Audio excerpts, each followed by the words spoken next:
दोस्तों, इस video lecture में हम पेयर ऑफ लीनियर इक्वेशन के वर्ड प्रॉब्लम्स देखने वाले हैं, ठीक है ना। तो चलिए सबसे पहला क्वेश्चन हम लेते हैं। क्वेश्चन है the difference between two numbers is 26 and one number is thrice means 3 times the other, find them. ठीक है ना।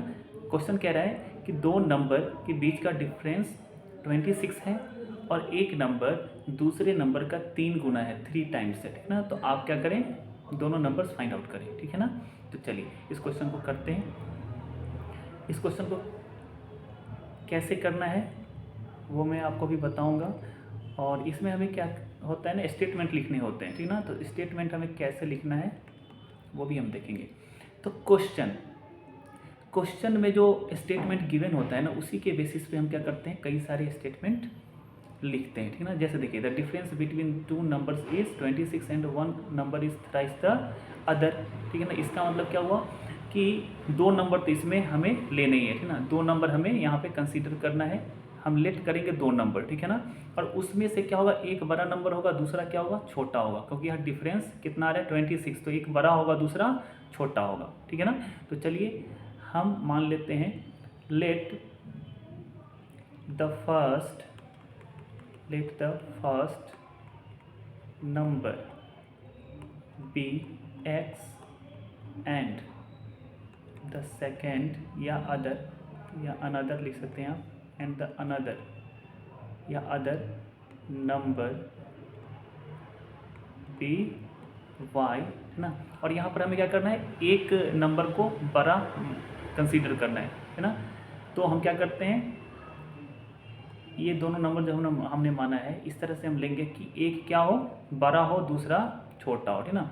तो हम यहाँ पर कंसीडर कर लेते हैं कि मान लो कि x क्या है, छोटा है, हम किसी को भी छोटा मान सकते हैं। तो x छोटा है और y क्या है, बड़ा है। Such that y is greater than x, ठीक है ना। Let the first number be x and the another या अदर नंबर, यहाँ पर अदर लिख लो आप, अच्छा रहेगा ना, अच्छा लगता है ये। एंड अदर नंबर भी y such that y is greater than x, ठीक है ना। अब देखिए, जो हमें इंफॉर्मेशन गिवन है क्वेश्चन में, हमें जो इंफॉर्मेशन गिवन है उसके हिसाब से दो नंबर के बीच का डिफरेंस कितना है, 26। तो आप यहाँ लिख सकते हैं अकॉर्डिंग टू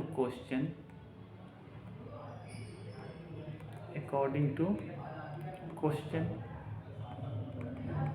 या आप ये भी लिख सकते हैं according to the given information, ठीक है ना। क्या दे रहा है यहाँ पे, डिफरेंस दोनों का 26, और डिफरेंस हम किसका लेंगे, x और y दोनों का। लेकिन यहाँ पर हमने किसको कंसीडर किया है, बड़ा नंबर, लार्जर नंबर हमने y को माना है ना। तो y माइनस एक्स, ये आएगा हमारा 26। अगर आपने x माइनस वाई किया, ठीक है ना, तो वो तो नेगेटिव आ जाएगा ना, डिफरेंस तो नेगेटिव आ जाएगा। जबकि हमारा यहाँ डिफरेंस कितना है, 26 है, और वही पॉजिटिव है। तो हम x में से y को माइनस नहीं करेंगे, y में से x को माइनस करेंगे, ठीक है ना। तो क्या हो जाएगा हमारा, यहाँ से पहला इक्वेशन जो हम बनाएंगे यहाँ पे, वो इक्वेशन हमारा होगा y इक्वल टू कितना, सॉरी y माइनस एक्स ना, y माइनस एक्स कितना, 26। इसको हम इक्वेशन 1 मान लेते हैं। एंड दूसरा इंफॉर्मेशन क्या है, one number is thrice the other, एक नंबर दूसरे नंबर का 3 टाइम्स है। तो 3 टाइम्स वही नंबर होगा, दूसरे नंबर का जो बड़ा होगा। इसका मतलब यहाँ पे y क्या होगा, 3 टाइम्स होगा किसके, x के, है ना। तो y minus x equal to 26 और y इक्वल टू हम यहाँ क्या लेंगे, 3x लेंगे, ठीक ना। इसको हम इक्वेशन 2 मान लेते हैं, ठीक ना। चलिए इससे आगे हम सॉल्व करते हैं। तो हमारे पास दो इक्वेशन आया, कौन कौन, हमारे पास पहला इक्वेशन है y minus x is equal to 26, equation 1 ना। और दूसरा है y is equal to 3x, ये हमारा दूसरा इक्वेशन है, ठीक है ना। अब हमें इस क्वेश्चन में बोला है, इस क्वेश्चन को हमें सब्स्टिट्यूशन मेथड से सॉल्व करना है। तो सब्स्टिट्यूशन मेथड से सॉल्व करने का मतलब हुआ कि हमें एक वेरिएबल का वैल्यू दूसरे वेरिएबल के टर्म में फाइंड आउट करके, है ना, और उसे पुट करना है किसी एक इक्वेशन में। तो आप इस इक्वेशन को देखिए, सेकेंड इक्वेशन को। तो सेकेंड इक्वेशन में y का वैल्यू हमें ऑलरेडी गिवन है, किसके टर्म में, x के टर्म में। तो y के इस वैल्यू को हम इक्वेशन 1 में पुट करते हैं, है ना। On substituting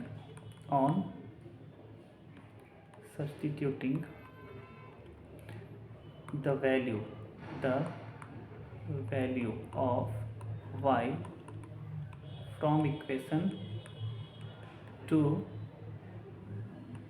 in equation 1 we get, ठीक है ना। इक्वेशन 2 से y के वैल्यू को इक्वेशन 1 में पुट करने पे हमें क्या मिलता है, हमें मिलेगा y के जगह पर हम रखेंगे 3x, तो हो जाएगा 3x माइनस कितना, ये x इक्वल टू 26, ठीक है ना। तो यहाँ से 3x minus x, 2x equal to 26, इसलिए यहाँ से x कितना आ जाएगा आपको 13। x कितना आ गया 13, सॉरी, हमारा x कितना आ गया यहाँ पे, हमारा x आ गया यहाँ पे 13। समझ में आ रही बात। चलिए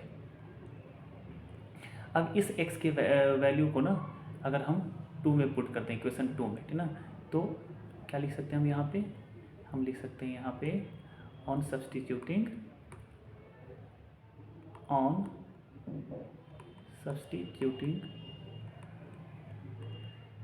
x equal to 13 in equation 2 we gate.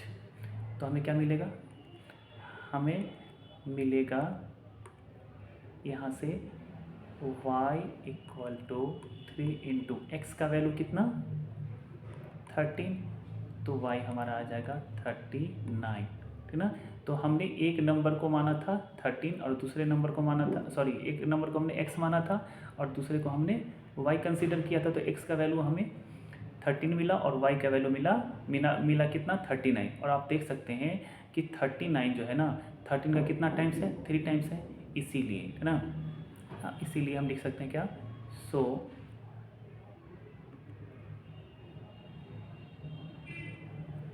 एक मिनट, तो क्या लिख सकते हैं यहाँ पे, लिखेंगे so the numbers are 13 and 39। कोई दिक्कत। चलिए नेक्स्ट क्वेश्चन लेते हैं। सेकेंड क्वेश्चन में कहता है the larger of 2 supplementary angles exceeds the smaller by 18 degrees, find them. मतलब यहाँ पे larger of 2 supplementary angles exceeds the smaller, मतलब कह रहा है कि 2 सप्लीमेंट्री एंगल्स में से जो बड़ा सप्लीमेंट्री एंगल है वो छोटे वाले से कितना ज़्यादा है, 18 ज़्यादा है। तो हमें क्या करना है, दोनों पेयर ऑफ सप्लीमेंट्री एंगल्स में दो जो एंगल्स होंगे ना, दोनों एंगल्स को हमें क्या करना है, फाइंड आउट करना है, ठीक है ना। तो क्वेश्चन को पहले आप अच्छे से समझें, उसके बाद ही आप प्रोसीड करें। तो क्वेश्चन में जो एक सप्लीमेंट्री एंगल होगा बड़ा वाला, वो क्या होगा आपका, छोटे वाले से 18 डिग्री बड़ा है, ठीक है ना। तो यहाँ पे हमें क्या करना है, इक्वेशंस बनाने हैं, 2 इक्वेशंस बनाने हैं और फिर उसको हम सॉल्व करेंगे और हमें आंसर आएगा। तो इक्वेशन कैसे बनाएंगे हम, इसमें जो इन्फॉर्मेशन गिवन है उसी के बेसिस पर हम क्या करेंगे, मतलब इक्वेशंस बनाएंगे। तो आप देखिए इन्फॉर्मेशन हम कैसे इसमें से निकालते हैं, the larger of 2 supplementary angles exceeds the other by 18 degree. तो अगर मान लीजिए आप दोनों सप्लीमेंट्री एंगल को x और y कंसीडर करेंगे, तो एक इन्फॉर्मेशन तो आपको क्लियरली यहाँ दिख रहा है कि एक क्या होगा, दूसरे से 18 डिग्री बड़ा होगा। तो अगर मान लीजिए कि हम बड़े वाले एंगल को x कंसीडर करेंगे तो वो y से कितना होगा, ज़्यादा, 18 डिग्री। तो हम x इक्वल टू क्या लिख सकते हैं, y प्लस 18। तो एक तो हमें इक्वेशन यहाँ से क्लियरली दिख रहा है, लेकिन जो इक्वेशन क्लियरली हमें यहाँ से नहीं दिख रहा वो है ये। जनरली क्या होता है बच्चे, इसको इसके हिसाब से तो एक इक्वेशन बना लेते हैं लेकिन दूसरा नहीं बना पाते, ठीक ना। और दूसरा क्यों नहीं बना पाते, क्योंकि वो इस पे ज़्यादा ध्यान नहीं देते। सप्लीमेंट्री एंगल्स जो गिवन है ना, इसके कॉन्सेप्ट पे ज़्यादा फोकस नहीं करते हैं। तो the larger of to supplementary angles exceeds the smaller by 18 degree, ठीक ना। तो यहाँ पर एक इक्वेशन इससे बनेगा हमारा, और दूसरा इक्वेशन जो होगा इसके डेफिनेशन से बनेगा। सप्लीमेंट्री एंगल किसको कहते हैं, उन दो एंगल्स को जिसका सम कितना होता है 180 डिग्री, ठीक है ना। तो अगर आपने एक एंगल को x कंसीडर किया है और दूसरे को y कंसीडर किया है, तो x प्लस वाई कितना आएगा 180 डिग्री, ठीक है ना। तो यहाँ से हम इस तरह से दो इक्वेशन बनाएंगे, ठीक है ना। तो चलिए इसको सॉल्व करते हैं। चलिए late the larger and the smaller angles of pair 1 minute of supplementary pair, ऐसे लिख सकते हैं आप, supplementary pairs be x and y respectively, ठीक है ना। तो हम मान लेते हैं कि सप्लीमेंट्री एंगल्स का जो पेयर है ना, उसका बड़ा और छोटा एंगल एक्स और वाई है, ठीक है ना। अब जो क्वेश्चन हमें इंफॉर्मेशन देता है उसके हिसाब से हम इक्वेशन बनाएंगे, ठीक है ना। देखिए, as we know that sum of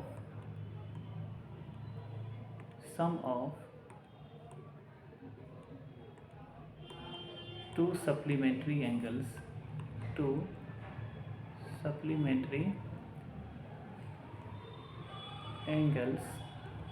is 180 degree ना, 180 डिग्री, ये समझ में आ रहा है। देयरफॉर हम यहाँ से क्या लिख सकते हैं बताओ, जगह नहीं है इसलिए मैं आपको यहाँ पर लिख रहा हूँ, आप नीचे लिखिएगा, ठीक ना। देयरफॉर हम यहाँ से क्या लिख सकते हैं, हम यहाँ से लिख सकते हैं एक इक्वेशन हम यहाँ से बना सकते हैं, ठीक है ना। इसलिए हम लिखेंगे क्या, x plus y will be equal to 180 degree, ठीक ना। ये इक्वेशन हम 1 मान लेते हैं, ये इक्वेशन हमारा 1 हो गया, ठीक है ना, इक्वेशन 1, ठीक है ना। चलिए अब हम ऊपर का मिटाते हैं। जैसा कि हमने क्वेश्चन में सपोज किया है कि x हमारा लार्जर एंगल है और y क्या है, स्मॉलर एंगल है, तो उस हिसाब से हम क्या लिखेंगे, क्वेश्चन में जो इन्फॉर्मेशन गिवन है x will be equal to x y plus 18, ठीक है ना, y प्लस 18। क्यों, क्योंकि बड़ा एंगल लार्जर एंगल जो है ना छोटे वाले से कितना ज़्यादा है, 18 ज़्यादा है, ये हमें क्वेश्चन में बोला गया है। तो यहाँ से आप x minus y equal to क्या लिख सकते हैं 18, कितना लिख सकते हैं आप, x minus y equal to 18, ठीक है ना। तो चलिए इसको हम इक्वेशन 2 मान लेते हैं। अब हम क्या करेंगे, दोनों इक्वेशन को सॉल्व करना है हमें सब्स्टिट्यूशन मेथड से। तो हम यहाँ से एक वेरिएबल की वैल्यू दूसरे के टर्म में निकाल सकते हैं। तो फ्रॉम इक्वेशन चलो टू ही ले लो, कोई भी ले सकते हैं हम यहाँ पे। फ्रॉम इक्वेशन 2 वी हैव, हमारे पास क्या होगा x इक्वल टू, या एक काम करते हैं, है ना, ये भी लिखने की जरूरत नहीं क्योंकि ऊपर में तो हमने लिख ही रखा है x equal to y plus 18, x equal to y plus 18, ठीक ना। तो एक काम करते हैं, इसको इक्वेशन डायरेक्ट 2 मान लेते हैं, इसी को 2 मान लेते हैं। इससे आगे आपको ये लिखने की ज़रूरत यहाँ पे नहीं है, ठीक है ना।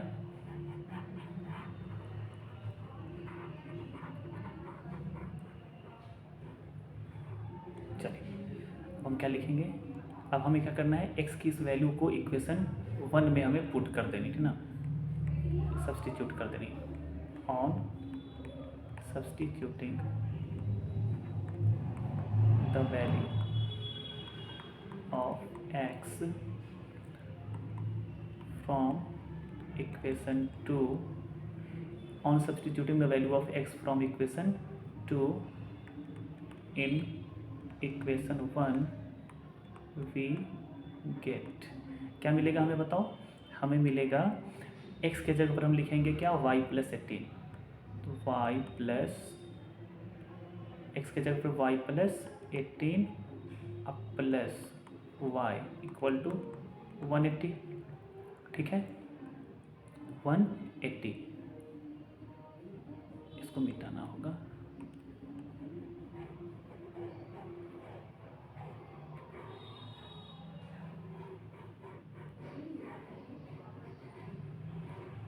ठीक है चलिए, तो यहाँ से क्या हो जाएगा बताओ, यहाँ से हो जाएगा हमारा 2y प्लस 18 इक्वल टू 180, ठीक है ना 2y प्लस 18 इक्वल टू 180।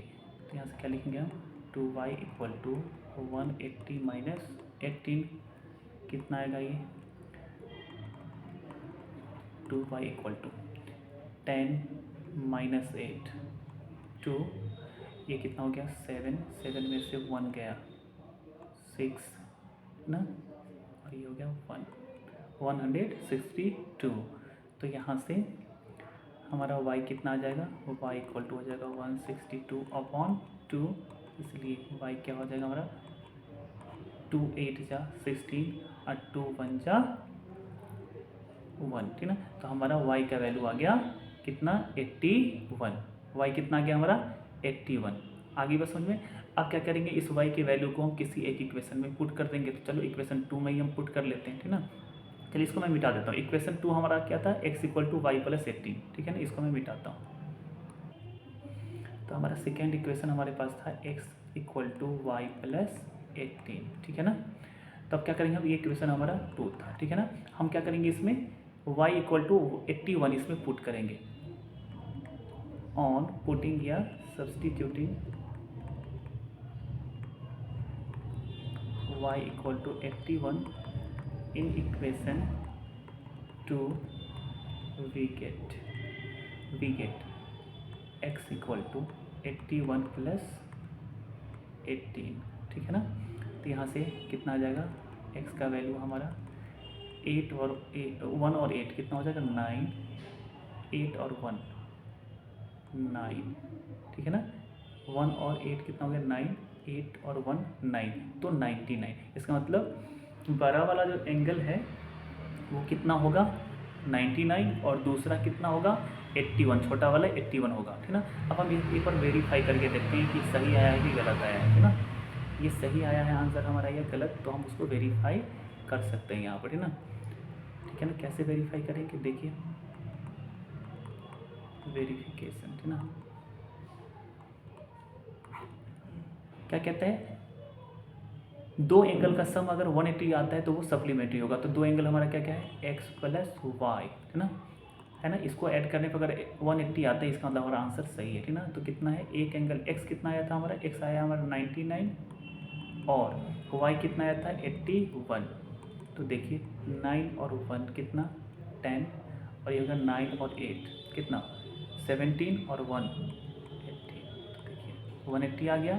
इसका मतलब है कि ये दोनों एंगल जो है ना, कौन सा एंगल है, ये दोनों एंगल है सप्लीमेंट्री एंगल, सप्लीमेंट्री एंगल। आ गई बात समझ में। चलिए नेक्स्ट क्वेश्चन लेते हैं। चलिए क्वेश्चन कहता है, the coach of a cricket team buys 7 bats and 6 balls for ₹3,800. Later, C buys 3 bats and 5 balls for ₹1,750. Find the cost of each bat and each ball. कह रहा है कि किसी क्रिकेट टीम का कोच पहली बार क्या करता है, 7 बैट्स और 6 बॉल्स खरीदता है, कितने में 3,800 में। उसके बाद फिर से वो 3 बैट्स और 5 बॉल्स खरीदता है, कितने में 1,750 रुपीज़ में। तो कह रहा है कि प्रत्येक बैट और प्रत्येक बॉल का कॉस्ट आप कैलकुलेट करें। मतलब एक बैट का और एक बॉल का कॉस्ट कितना होगा ये हमें क्या करना है, कैलकुलेट करना है। तो देखिए कैसे हम सपोज करेंगे, किसको सपोज करेंगे यहाँ पे एक्स और वाई। तो हमें किसका फाइंड आउट करना है कॉस्ट, बैट का और बॉल का, प्रत्येक बैट और प्रत्येक बॉल का नहीं। तो हम प्रत्येक बैट और प्रत्येक बॉल, ईच बैट और ईच बॉल के कॉस्ट को एक्स और वाई कंसीडर यहाँ पे करेंगे, ठीक है ना। उसके बाद जो इन्फॉर्मेशन इसमें दी गई है उसके बेसिस पर हम इक्वेशन बनाएंगे। फिर क्या करेंगे, हम सब्स्टिट्यूशन मेथड का यूज़ करते हुए उसको सॉल्व करेंगे और हमें एक्स और वाई की वैल्यू पता चल जाएगी, ठीक है ना। तो चलिए उसको हम सॉल्व करते हैं ना। चलिए यहाँ पर मैं कंसीडर कर लेता हूँ। चलिए इसको कंसीडर कर लेते हैं। एक्स मान लेते हैं हम बैट के कॉस्ट को और वाई मान लेते हैं बॉल के कॉस्ट को, ठीक है। Let the cost of each bat and each ball be x and y respectively, ठीक है ना। तो क्या माना हमने माना कि x और y प्रत्येक x और y, तो यहाँ पे x और y हमारा क्या है, प्रत्येक बैट और प्रत्येक बॉल का प्राइस कॉस्ट, ठीक है ना। अब हम दिए गए इन्फॉर्मेशन के बेसिस पे दो इक्वेशन यहाँ पे बनाएंगे, ठीक है ना। तो मैं इसको मिटाता हूँ और मैं आपको इक्वेशन बना के दिखाता हूँ, ठीक है। चलिए क्वेश्चन में हमें क्या बोला, क्वेश्चन में हमें बोला था कि 7 बैट्स और 6 बॉल्स का कॉस्ट कितना था, 3800, मतलब 3800, ठीक है ना। तो चलिए एक्स हमने किसको माना है, एक्स माना है हमने एक बैट के कॉस्ट को, एक बैट के कॉस्ट को हमने एक्स माना है। तो बताओ पहली बार कितने बैट्स खरीदे गए, 7। तो एक बैट का कॉस्ट अगर एक्स है तो 7 का कितना हो जाएगा, 7x, ठीक है। प्लस बॉल कितना खरीदा गया था, पहली बार खरीदा गया था 6, और एक बॉल का कॉस्ट हमने माना है y, तो 6 बॉल का कितना हो जाएगा, 6y। तो 7x प्लस 6y, इस दोनों को मिला के दोनों मतलब 7 बैट्स और 6 बॉल्स, इस दोनों का कॉस्ट मिला के कितना पड़ा था उसे, 3800, ठीक ना। तो ये हो गया हमारा इक्वेशन 1, ठीक है ना। सेकेंड टाइम कोच ने कितने बॉल खरीदे, बैट्स 3 खरीदे थे और बॉल 5 खरीदे थे। तो चलो एक बैट का कितना था x, तो 3 का कितना हो जाएगा 3x, प्लस बैट कितने खरीदे गए, ये बॉल कितने खरीदे गए, बॉल खरीदे गए 5, तो क्या हो जाएगा 5y इक्वल टू कॉस्ट कितना पड़ा था 1750। आ गया समझ में। तो दो इक्वेशन हमने यहाँ पे बना लिया। अब हमें क्या करना है, किसी एक वेरिएबल के टर्म में दूसरे को लिखना है, ठीक है ना। तो चलिए हम कोई सा भी यहाँ पर कंसीडर कर सकते हैं। अगर मैं इक्वेशन 2 को मानूँ, ठीक है ना। तो इक्वेशन 2 से अगर हम चलें तो फ्रॉम इक्वेशन 2, है ना, वी हैव क्या होगा 3x इक्वल टू, हम क्या लिखेंगे यहाँ पे बताओ, यहाँ पर हम लिख सकते हैं 3x इक्वल टू 1750 माइनस कितना 5y, ठीक है ना। तो यहाँ से x इक्वल टू क्या हो जाएगा, इसलिए x इक्वल टू, या एक काम कर सकते हो, दोनों में से कुछ भी कर सकते हैं। एक काम करते हैं हम y का वैल्यू कैलकुलेट कर लेते हैं यहाँ से, ठीक है ना, y का, है ना। तो क्या होगा यहाँ पे देखो, y का अगर निकालेंगे तो यहाँ हो जाएगा 5y equal to 1750 minus 3x, ठीक है ना, 3x। तो यहाँ से हम y इक्वल टू क्या लिखेंगे 1750 माइनस 3x अपॉन 5, ठीक है ना। इस इक्वेशन को हम मान लेते हैं 3। अब क्या करेंगे हम बताओ, y की इस वैल्यू को किसी भी एक इक्वेशन में हम पुट करेंगे, ठीक है ना।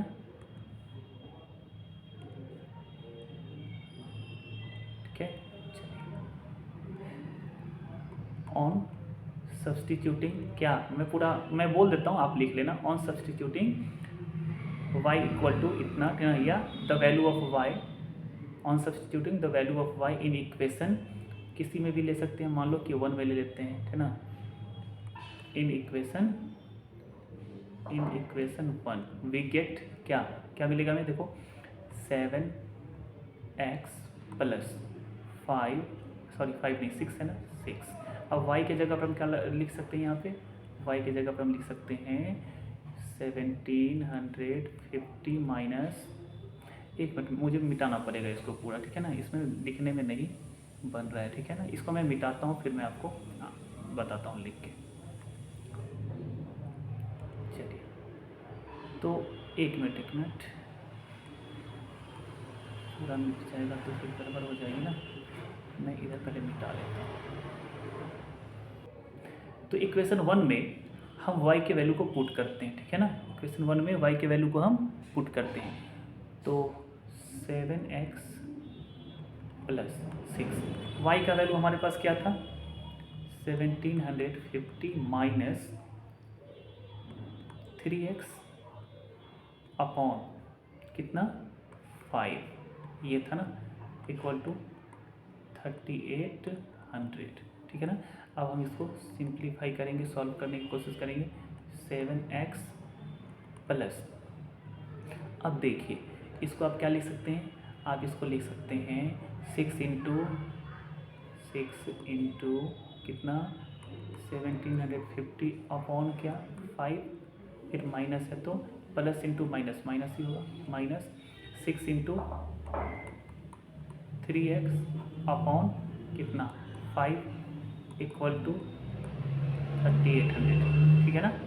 अब देखिए यहाँ से हम लिख सकते हैं 7x प्लस, इस 5 से आप इसको काट सकते हैं, तो कितना हो जाएगा ये 6 इंटू 5 3 जा 15 और 5 5 जा 25, ये ठीक है ना, तो 350 माइनस ये कितना, ये तो नहीं कटेगा ना, ये नहीं कटेगा, तो कितना हो जाएगा ये हो जाएगा 18x अपॉन कितना 3 इक्वल टू 3800, ठीक है ना।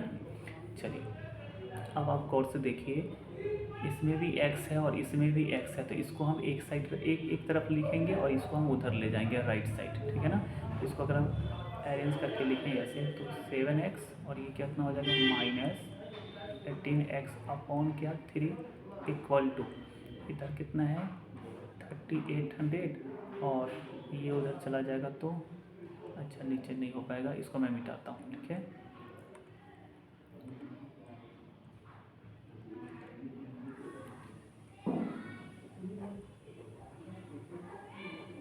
ठीक है, चलिए इससे ऊपर हम लिखते हैं इसको,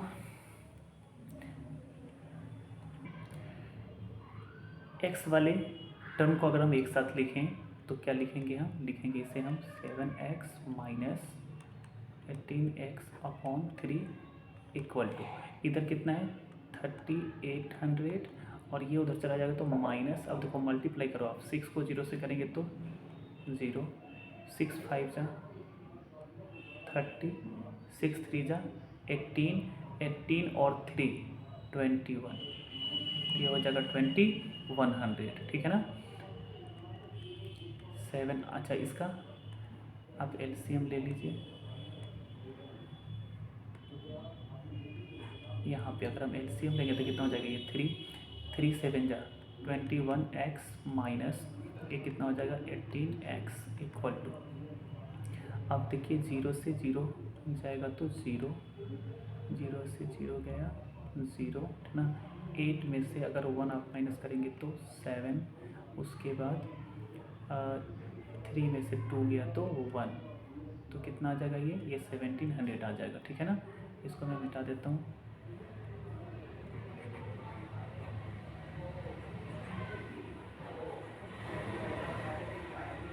ठीक है। तो क्या होगा ये हो जाएगा हमारा, ये 21 में से 18 माइनस हो जाएगा तो बचेगा 3x अपॉन 3 इक्वल टू 1700, तो यहाँ से 3x = हम लिखेंगे 3 × 1700, ठीक है। मैं इधर लिखता हूँ, फिर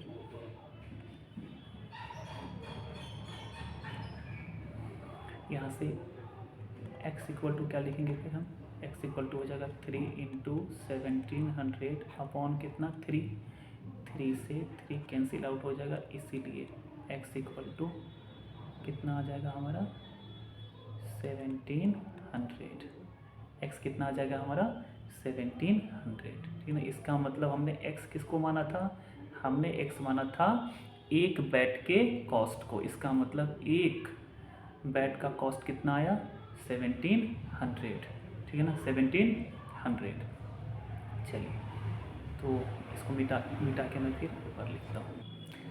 हमने एक इक्वेशन बनाया था, आपको याद होगा, y = 1750 - 3x/5। इसमें हम क्या करते हैं, हम x की वैल्यू को पुट करते हैं, ठीक है ना। तो x के वैल्यू को पुट करने पे ना क्या आएगा, y = 1750 - 3 इंटू कितना था, ये x आया था हमारा 1700 अपॉन कितना 5। आ गई बात समझ में। अब आप इसको कैंसिल आउट कर सकते हो 5 से इसको कैंसिल आउट करेंगे तो 5 3 = 15 और ये कितना हो गया 2, 5 4 ये हो जाएगा 340, है ना, 340। तो यहाँ से y = 1750 माइनस 3 को 0 से मल्टीप्लाई करेंगे 0, 3 4 = 12, 3 3 = 9 और 1 कितना आ गया 10, ठीक है ना। 1 मिनट, कैलकुलेशन मिस्टेक तो नहीं हो रहा है, एक बार चेक कर लीजिए। तो अगर हम इसका डिफरेंस लेंगे तो यहाँ से y = कितना आ जाएगा, 0 में से 0 माइनस होगा तो 0, 5 में से 2 गया 3 और ये हो गया 7, 7 में से 0 गया 7, ठीक ना। तो 730। तो एक बॉल का कॉस्ट कितना आ रहा है यहाँ पे 730 आ रहा है, थोड़ा ज़्यादा आ रहा है, मुझे लगता है कहीं पे कैलकुलेशन मिस्टेक हो गया, ठीक है ना। तो एक बार आप कैलकुलेशन चेक कर लीजिएगा, ठीक है ना। मुझे लगता है कैलकुलेशन कहीं पे मिस्टेक हो गया। प्रोसेस मैंने आपको बता दिया कि कैसे क्वेश्चन को सॉल्व करना है, लगता है इसमें कहीं पे कैलकुलेशन मिस्टेक हो गई है, ठीक है ना। तो इस तरीके से क्या करना है आपको, वर्ड प्रॉब्लम वाले क्वेश्चंस सॉल्व करने हैं, ठीक है ना। चलिए इससे आगे करते हैं नेक्स्ट वीडियो में।